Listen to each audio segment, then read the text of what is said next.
बहू का तकिया कलाम। सिद्धि की एक आदत थी, उसे इंग्लिश के शब्दों को अपनी हर बात के बीच में बोलने का बड़ा शौक था, खास तौर से स्टॉप। स्टॉप मम्मी जी, ये क्या कर रही हैं? बिल्कुल स्टॉप हो जाइए। कितनी बार कहा है कि किचन में कुछ भी सामान इधर उधर करने से पहले पूछ लीजिए। अरे क्या स्टॉप स्टॉप करती रहती है, तेरा बस चले तो पूरी दुनिया स्टॉप करा दे। और हाँ, सामान इधर उधर नहीं, मैं बस ये देख रही थी कि चीनी कहाँ है, चाय पीने की तलब थी। स्टॉप मम्मी जी, अब ये मत बोलिए कि आपको ये भी नहीं पता कि किचन में चीनी कहाँ होती है। सास को सिद्धि की बात बिना सर पैर की लगती है, वो उससे बहस नहीं करना चाहती, सो वहां से निकल जाती है। सिद्धि कमरे में। स्टॉप, मैं कहती हूँ बिल्कुल स्टॉप। मैंने कहा बिल्कुल स्टॉप। नहीं करता स्टॉप बिल्कुल। अरे यार, बिजली की वायर जोड़ रहा था, तुमने स्टॉप होने के लिए बोला और ये देखो क्या हुआ, करंट लग गया। अब करंट लगने पर चिल्ला रहा हूँ तो भी स्टॉप। अरे चाहती क्या हो तुम? स्टॉप, मैं क्या चाहती हूँ? अरे अब कैसे स्टॉप हो जाऊं? मेरा मतलब है स्टॉप स्टॉप। सिद्धि फिर चली जाती है सब्जी वाले के पास। भैया, वो बैंगन किलो और आलू 5 किलो। Stop stop. काफी देर होने के बाद भी सिद्धि को उसका सामान नहीं मिलता। क्या है भैया, कब से बोल रही हूँ, आलू 5 किलो, बैंगन 2 किलो, फिर दे क्यों नहीं दे रहे हो? भैया स्टॉप। बहन जी, मैं तो 2 मिनट में तोल दूं, लेकिन आप ही तो बोल रही हैं स्टॉप। अब इतनी तो अंग्रेजी हम भी जानते हैं ना कि स्टॉप का मतलब होता है कि रुक जाओ, तो रुक गए भाई। अरे यार, क्या लोग हैं।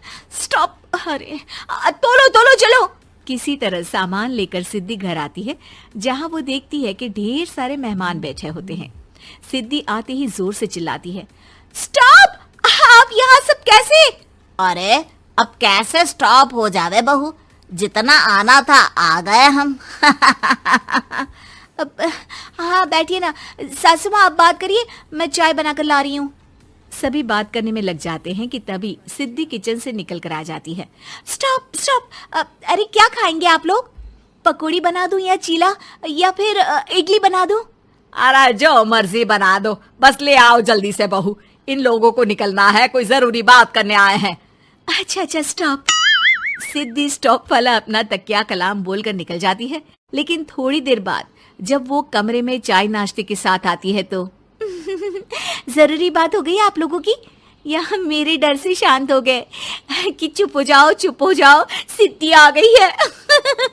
बोलिए ना। बस जैसे ही सिद्धि ने कहा बोलिए ना, घर में चकर पकर की आवाज गूंजने लगती है। अरे तुम स्टॉप क्या बोल कर गई, सभी शांत हो गए, अब बात शुरू करेंगे। हाँ भाई बहू, तुम वो स्टॉप बोल कर गई तो हम लोगों को लगा कि शायद तुम भी सुनना चाहती हो कि हम लोग क्या बात कर रहे हैं। फिर जो मेहमानों की बात शुरू होती है वो घंटों बीत जाते हैं, चलती ही रहती है। अरे तेरे स्टॉप के चक्कर में दोपहर हो गई, अब जाकर सबके लिए जा खाना बना कर लिया। तभी स्टॉप नहीं बोला होता तो अब तक बात खत्म हो चुकी होती। बेचारी सिद्धि करती भी क्या, खुद के स्टॉप बोलने की आदत से खुद ही परेशानी मोल लेती है। आप लोग खाना खाकर जाइए, हाँ मैं जा रही हूँ बनाने।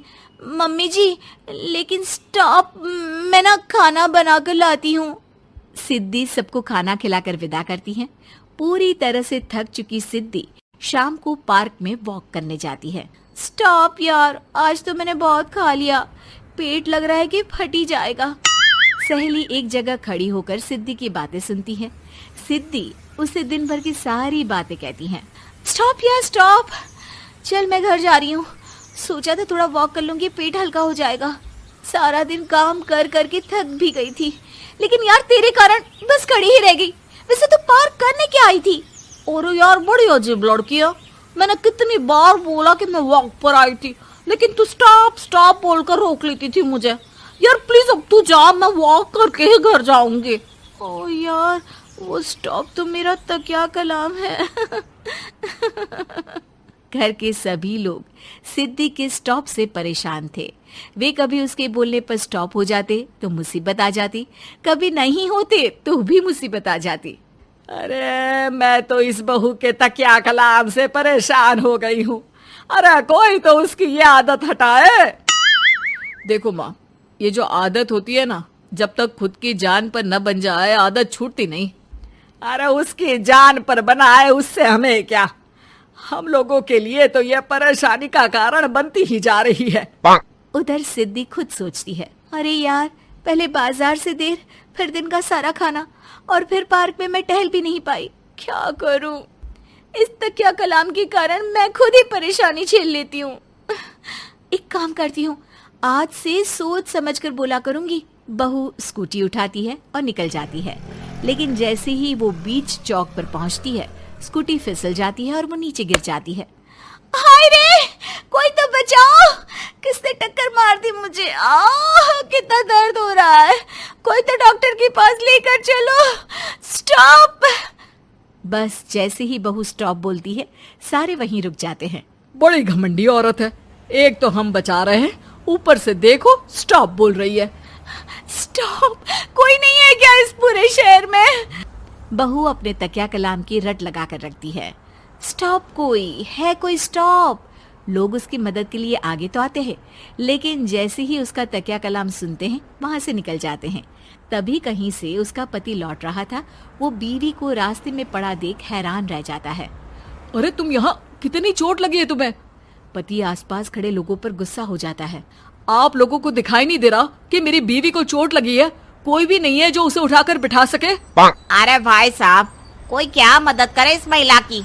और इतनी घमंडी है, जब भी न उठाने की कोशिश करो स्टॉप स्टॉप बोल देती है। स्टॉप! ये क्या बोल रहे हैं आप लोग? मैं पिछले आधे घंटे से दर्द सह रही हूँ। स्टॉप! पति समझ जाता है कि मामला क्या है। वो सर पर हाथ रख लेता है, लेकिन जल्दी ही बीवी को डॉक्टर के पास ले जाता है। ओह, इन्हें तो बहुत ज्यादा चोट लगी है। आप लोगों ने इन्हें लाने में कुछ ज्यादा ही देर कर दी है। रुकिए, मैं चेक करता हूँ। डॉक्टर जैसे ही बहू के पास पहुँचता है। हाँ तो मैम, कहाँ चोट लगी है आपको? यहाँ? स्टॉप! डॉक्टर देखते देखते अचानक रुक जाता है। अब भी स्टॉप? अरे नहीं नहीं डॉक्टर साहब, अब तो सपने में भी स्टॉप नहीं बोलूंगी। और वीडियो देखने के लिए हमारे चैनल को सब्सक्राइब करें।